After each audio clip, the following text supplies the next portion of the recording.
देखिए स्टोरी तो सभी लिखते हैं, मेहनत से लिखते हैं, शिद्दत से लिखते हैं। कोई 3 एक्ट स्ट्रक्चर इस्तेमाल करता है तो कोई 5 एक्ट स्ट्रक्चर इस्तेमाल करता है। लेकिन आज के वीडियो में बताऊंगा कि आसान तरीके से कहानी को कैसे लिखा जाए, बहुत ही सरल तरीके से कहानी का आकार कैसे तैयार किया जाए। अगर ये वीडियो आपने पूरा देखा तो आप किसी भी कहानी को आकार दे सकते हैं बड़े ही आसानी से। तो आप देख रहे हैं ये फिल्म स्कूल, मैं हूं आपका होस्ट अक्षत और चलिए प्रारंभ करते हैं आज का ज्ञान।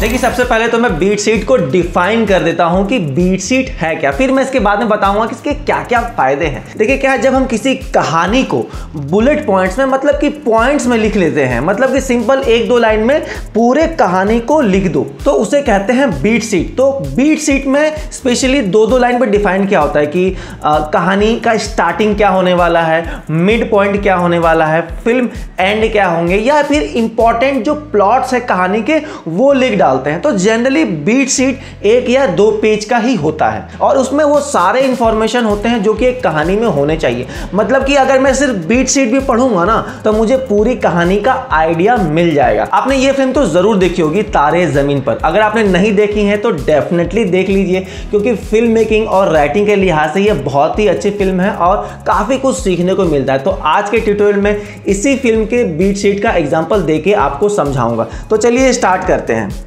तो अगर मैं तारे ज़मीन के बीट शीट की बात करूं तो आपको स्क्रीन पे दिख रहा है ये सारे पॉइंटर्स हैं। तो ये जो आपको दिख रहे हैं तारे ज़मीन पर, ये पूरा इनका बीट शीट है।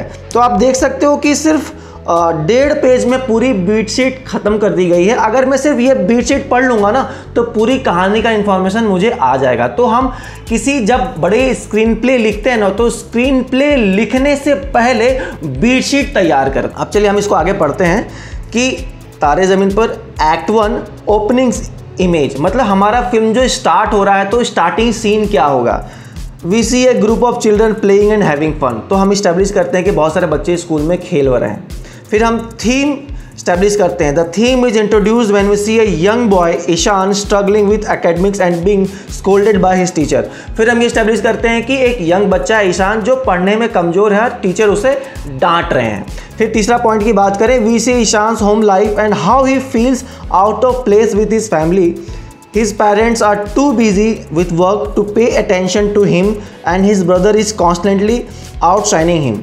मतलब उसके घर की बात करें तो ईशान के, जहाँ पे पेरेंट्स उतना उसको ध्यान नहीं दे रहे हैं और उसका जो भाई है वो काफ़ी मतलब पढ़ने में तेज है। अब नेक्स्ट पॉइंट की बात करें तो Ishaan is sent away to a boarding school where he continues to struggle with the academies and is constantly getting in trouble. अब उस जो छोटा सा बच्चा है उसको किसी बोर्डिंग स्कूल में भेज दिया गया है कि अच्छा पढ़ाई करे, लेकिन वहाँ पे भी वो अच्छी पढ़ाई नहीं कर पा रहा है। फिर यहाँ पे हम नेक्स्ट पॉइंट है कि Ishaan parents are called to the school and are told that he is a learning disability. They debate on whether to take him out of his school and send him to a special school or keep him in current school.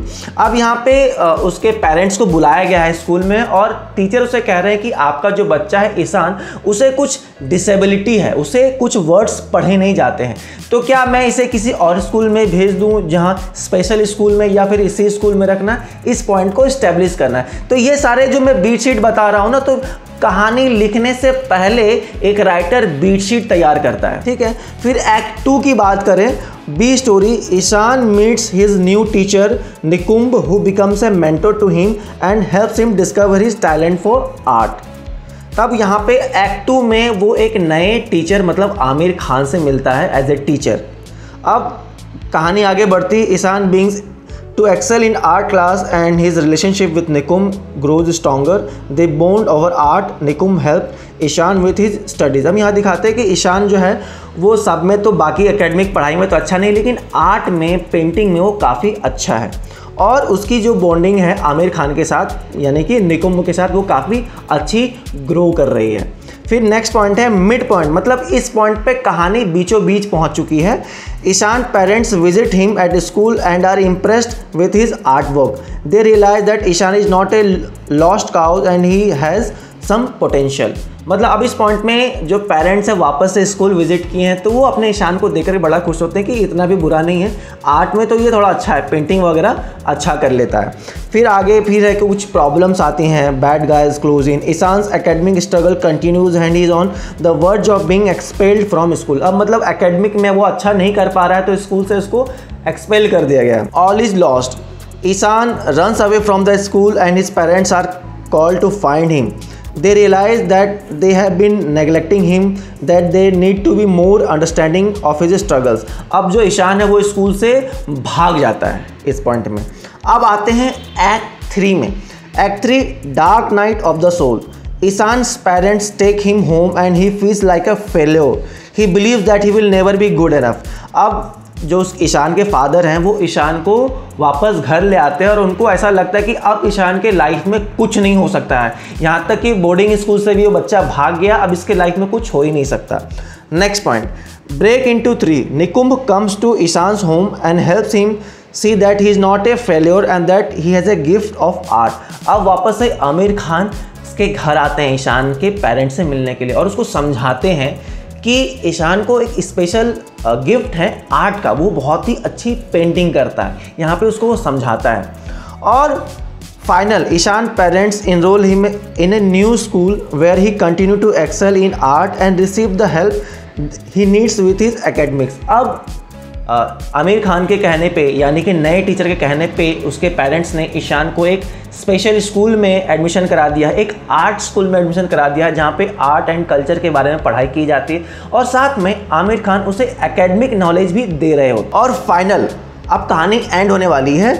Ishan is happy and confident in his new school. We see him painting a mural on school's wall surrounded by his new friends। यहाँ पे कहानी and हो जाती है और ये आपने देखा पूरा जो बीट शीट बना है ना, ये राइटर स्टोरी लिखने या स्क्रीन प्ले लिखने से पहले तैयार करता है।